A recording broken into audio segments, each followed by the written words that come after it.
Good morning.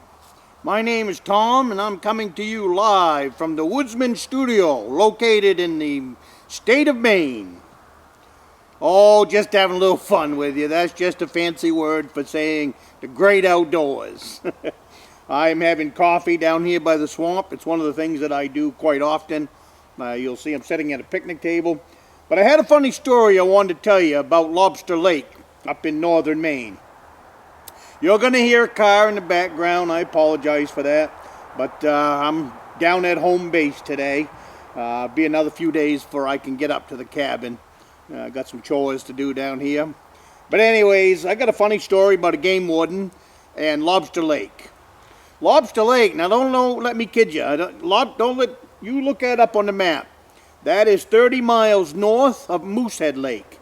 And Moosehead Lake is the largest lake in the state of Maine. And true to its name, Lobster Lake does have lobsters in it.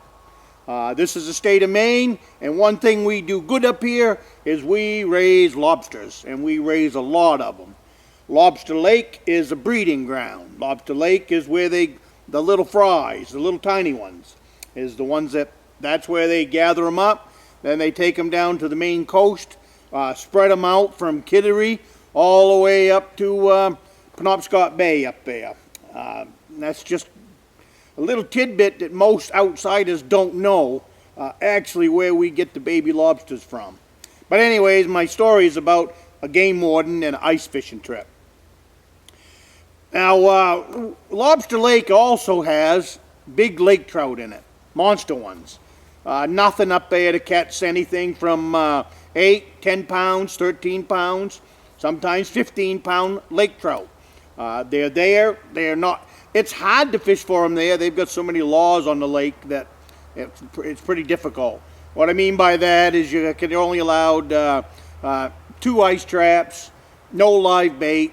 It's almost the laws that they put almost make it impossible to fish there. But we still went in. We stayed at a friend of mine's cabin. His name is Kenny Parker. He's in one of my earlier stories. And I did remember that old-timer's name. The old-timer's name is George Bucknell. A heck of a sportsman. Lived up there, I guess, most of his life. One of the first people in on that ragged lake, from what I know anyways. But anyways, we stayed at Kenny's camp, which would have been his stepfather, Reggie Cook. And from that cabin into Lobster Lake is, I think it's about a 25-mile snowmobile ride.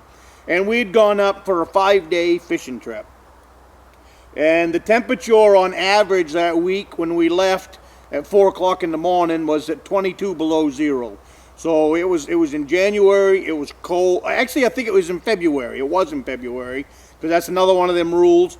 Back then, Lobster Lake was only open for fishing the month of February. The rest of the year is used for raising lobsters. That's why they call it Lobster Lake. But if you go in there with a bait basket, you can get yourself some lobsters too, just don't get caught. So anyway, we've been ice fishing in there for 5 days. And then on the 5th day, and in 5 days of fishing, we haven't caught anything. Nothing. We've caught a yellow perch here and there, but we have literally caught nothing. Maybe a flag once in a while, but it has been one of the slowest ice fishing trips that I've been on. So sitting there on the side of the lake, I looked at my partner there and I said, I know how to get a fish to bite in this lake. I said, what I'm going to do, I said, I'm going to tie a fishing hook on every 10 feet all the way to bottom.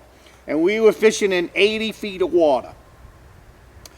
And at the bottom of that, I jigged up a yellow perch.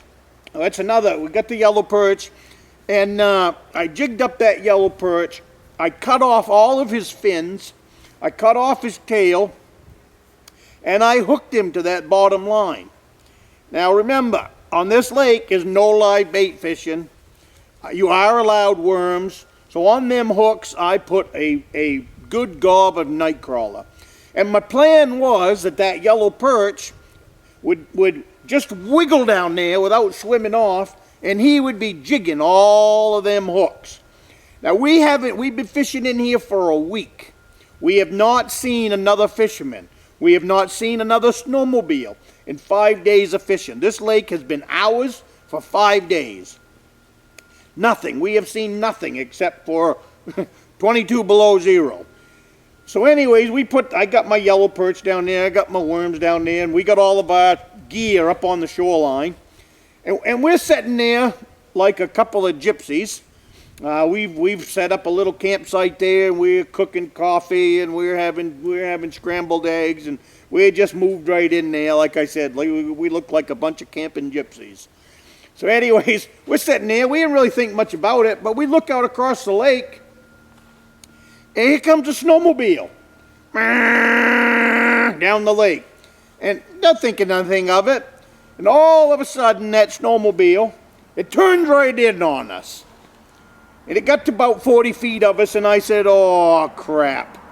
And my partner says, what? I says, you see that gold badge? I said, that's a game warden. Anyways, and so I think, all them hooks are illegal. That yellow perch is illegal.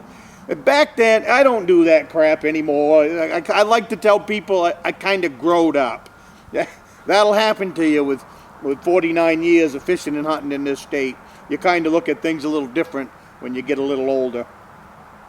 So anyways, back then, the game warden, he pulls up, and he counts. You know, you're only allowed 2 traps.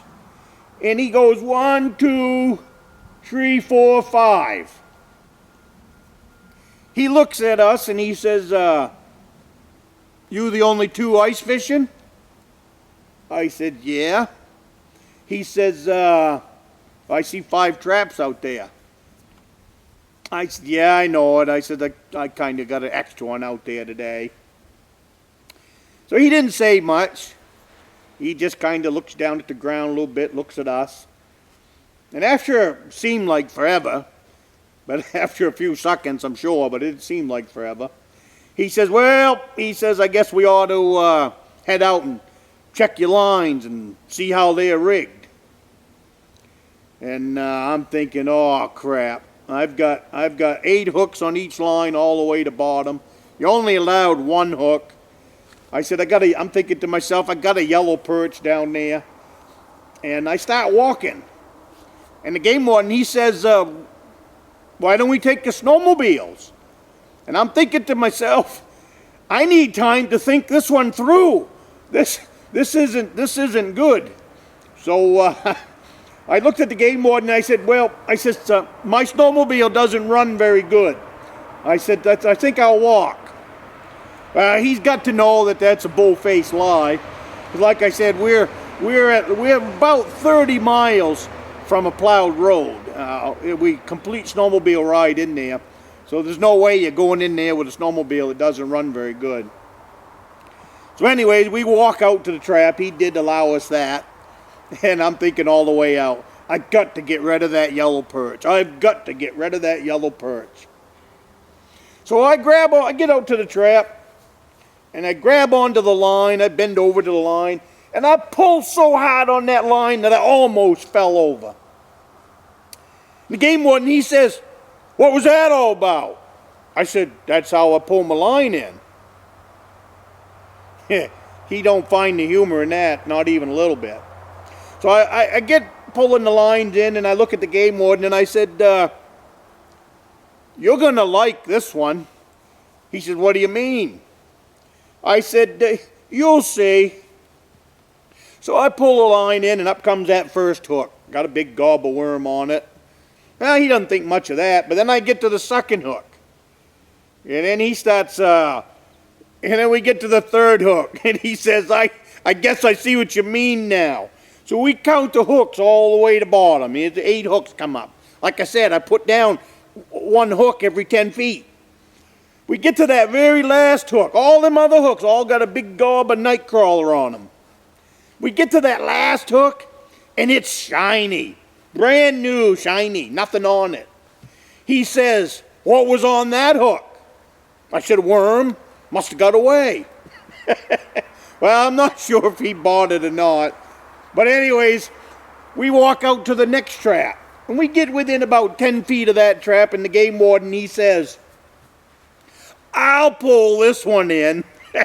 Because he's thinking of last time. Well, I pulled so hard I almost fell down. But I had to get rid of that yellow perch. You can't get caught with a yellow perch, especially a yellow perch on your line up here.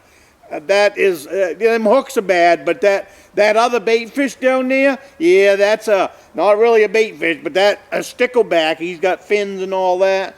That's wicked illegal in this state. So I accomplished my mission, getting rid of that yellow perch.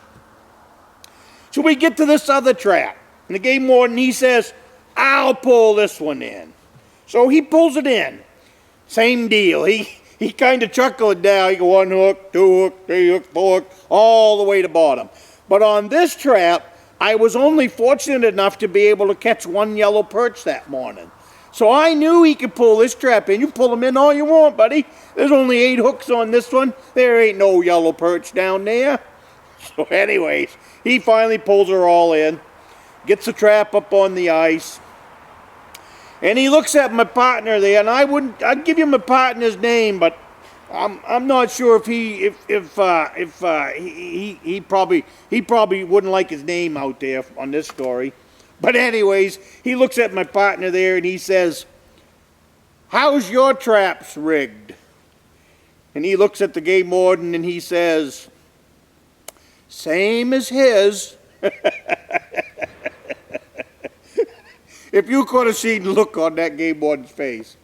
So anyways, as he's going along, we're picking our traps up. We're picking our lines up and all that. We get to the 3rd trap, and he pulls it in. Same deal. It's 8 hooks all the way to bottom. We get to the 4th trap, and he picks that up, and the same deal. 8, 9 hooks all the way to bottom. And wonder there wasn't 20 hooks, because we had a whole canister of hooks and lots of worms. But anyways, we finally get to the 5th trap, and the game warden, he looks at me and he says, I didn't tell you that you had to quit fishing. I see. And he, just as serious as can be. So I looked at him and I said, I've been fishing out here for 5 days. I said, I haven't caught 1 fish. I said, you've picked up probably 40 hooks out of these 5 traps. I said, we can't catch a fish with 40 hooks and 2 traps. I said, we've been fishing with 10 hooks per line, 5 traps. We can't catch a fish. You want me to fish with 2 traps and 2 hooks? He says, I kind of get your point. I said, I think we're going to pick our traps up, and I said, I think we're gonna head for home. So by the time this is all done, we worked our way back to the gypsy camp, where we had everything out there except for a kitchen sink. Might have even had the kitchen sink, but too far back to remember. So anyways, he whips out his little pad there, gonna write us a ticket. And he gets his pen out, he starts to write. Well, his pen was frozen, wouldn't write a lick. So I thought that was pretty good. But anyways, I said, his pen don't write. So I say, hey, I got a pen here you can use. So he used my ink pen to write the ticket. He says to me, and we're having a good time. We're having coffee. This isn't a big deal. He says, you guys are taking this pretty good. I looked at him. I said, well, today is your turn. Because back then, I mean, we kind of skirted the law a little bit. Like I say now, that's all way back. We growed out of that. But it was his turn. So he said, you guys are having an awful good time with this. But anyways, 2, if you be nice to them, maybe they'll cut you a little bit of slack. Because each one of those hooks is considered an extra line. And back then, the fine was $20 a hook. $20 a hook is, or $20 a line at that many lines. That's probably looking at $1,000 fine. And that was 25 years ago. $1,000 back then was $1 million. So that was a pretty big deal. So about a month goes by and we get that ticket in the mail. And by being nice to that game warden, I think he cut us some slack. What he did, he charged us for 1 extra line, 1 extra hook, and 1 extra trap. So my fine for that trip was $120. So that was a pretty good deal. So I hope you find the humor in this little story. It's been one of my best hunting and fishing stories as far as game wardens go. I have a couple other ones that I'll be sharing later on, but I just wanted to put this one down in the video so that my grandsons would have a funny story from Papa. So I hope you enjoyed it, and it is a true story from Lobster Lake in northern Maine. So I would appreciate it if you would hit the subscribe button, show us a little bit of love, and I will bring you some more videos like this one from the northern part of Maine. So you have a great day, and we will see you later.